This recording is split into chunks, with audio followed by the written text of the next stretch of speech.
Anticipatory grief. It's kind of what you expect from the name. You're anticipating grief.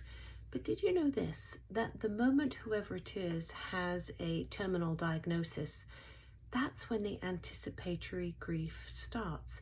And here's a thought. It is not only the person who's going to lose someone who is starting to anticipate the grief of loss.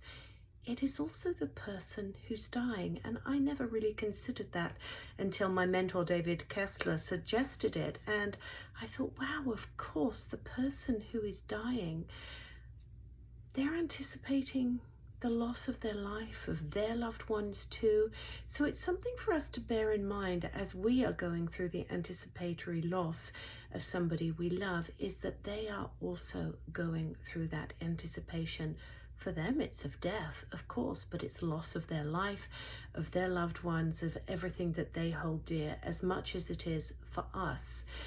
And, you know, it's interesting with anticipatory grief. You might think it prepares you, and it can be a long drawn out illness, can't it? Alzheimer's, for example, is a very difficult grief to deal with, to anticipate, because as you are losing that person little bit by little bit, you're anticipating the loss, but it's like a double loss with Alzheimer's, really.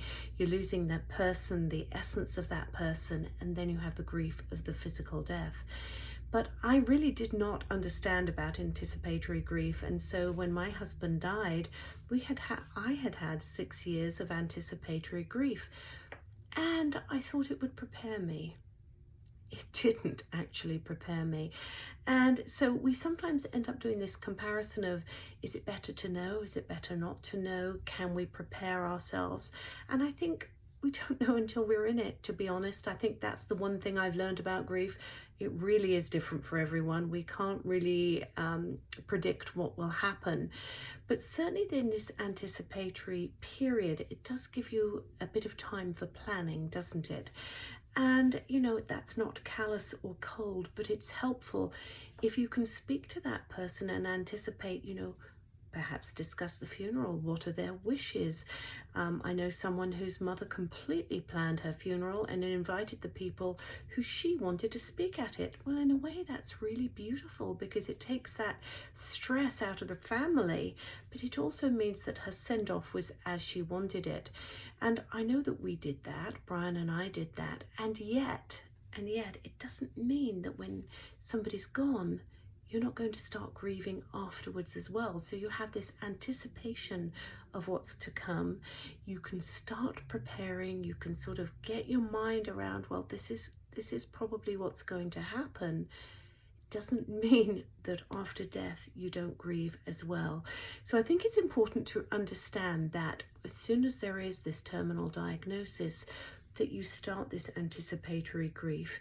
Remembering also your loved one is also anticipatory, grieving the loss of their life to come, and that once they have gone, you will still grieve. It may hit you like a ton of bricks. You may not actually realize how hard it's going to hit you, or it may be that you've come to a point where it's actually not as bad and you were prepared and this was okay. It was not quite as bad as you thought. But you won't know until you're in it. But that's a little explanation of anticipatory grief.